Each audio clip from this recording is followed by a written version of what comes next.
আল্লাহ সব দিক দিয়ে পরীক্ষা করবে, পরীক্ষায় সবার করে ইবাদত করবে, ওটা হচ্ছে খাঁটি বান্দা। ওটা কি খাঁটি বান্দা?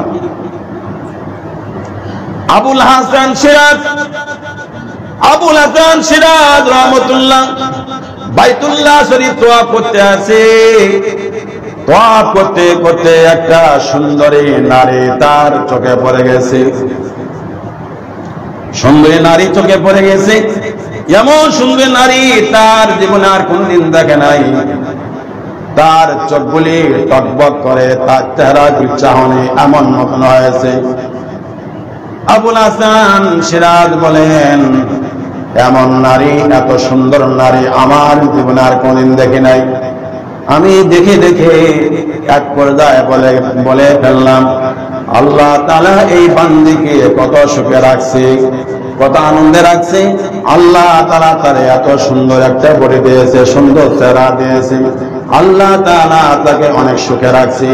এ কথা শোনার সাথে সাথে এবার মহিলা এবার জবাব দিতেছেন, হে আগন্তুক ব্যক্তি, হে আল্লাহর বান্দা, তুমি যেটা মনে করছো আসলে সেটা না।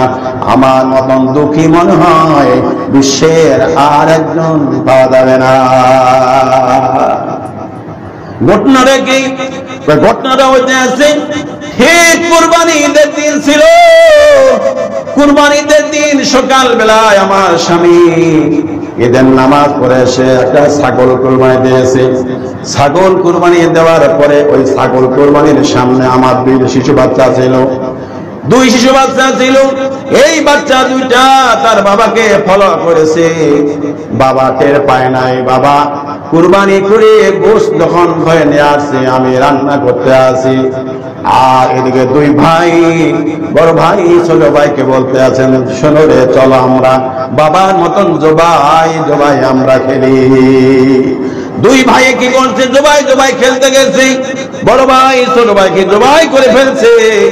জবাই করার পরে বড় ভাই হুঁশ এসে গেছে, আমি তো বিশাল অপরাধ করে ফেলছি, এখন তো ভাই পাবো না। ভাই কথা বলে না, নিজের জানের ভয়ে বাবা জানি কি বলে, মা জানি কি বলে। ও দৌড় দিয়েছে জঙ্গলের দিকে। এমন জঙ্গলে গেছে, ওই জঙ্গলে বিষাক্ত প্রাণী বাঘ ভাল্লুক বসবাস করে। ওই আল্লাহর বান্দি বলে, আমার সেই সন্তান জঙ্গলে গেছে, যাওয়া শেষ, মানুষের গন্ধ পাওয়ার সাথে সাথে বনের হিংস্র প্রাণীগুলি আমার সন্তানের উপর থাবা দিয়েছে, নিমে এসেছে, আমার সন্তানকে শেষ করেছে। ঘটনাক্রমে আমার স্বামী ঘরটি বেড়ে দেখতেছে, ছোট সন্তান তার গোলা কাটা নিথর দেহ জমিনের মধ্যে পড়ে আছে। বড় ছেলেরে পাই না। বড় ছেলে খুঁজতে খুঁজতে বহুখানে খুঁজতে পায় না, এখন কোথাও পায় না। আমার স্বামী পরেশানি হয়ে পানির পিপাসা লেগে গেছে, সেই জঙ্গলের ভিতরে চলে গেছে। পানির পিপাসায় একসময় কাতর হয়ে জমিনের মধ্যে পড়ে গেছে। এমন সময় পানি পিপাসা করে আমার স্বামী ইহকাল ত্যাগ করে পরকালে চলে গেছে। ঘটনা এখানে শেষ নয়। আমার কোলের একটা শিশু বাচ্চা ছিল। আমি আমার গলা কাটা সন্তানের পাশে এসে আমি আত্মনাদ করতে আসি।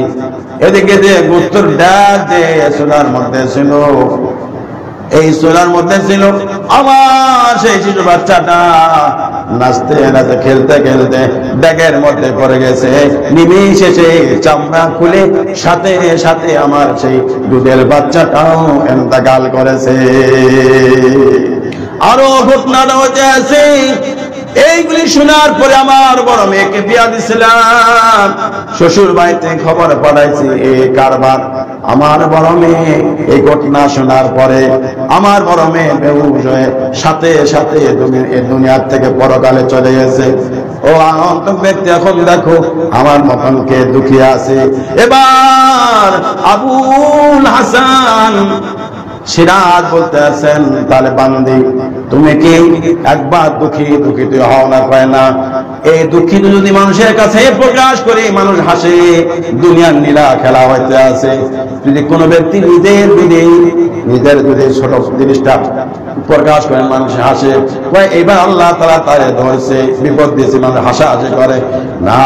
দুনিয়ার মধ্যে কারো কিছু না বলে আল্লাহ বলেছেন বান্দা সবর কর, আমি তো সাথে আছি। এই আল্লাহ তাআলা বলেছেন আমি সবর ধৈর্য ধরতে আছি, ধৈর্য ধরে আমি আল্লাহর সাথে আছি। বলেন সুবহানাল্লাহ।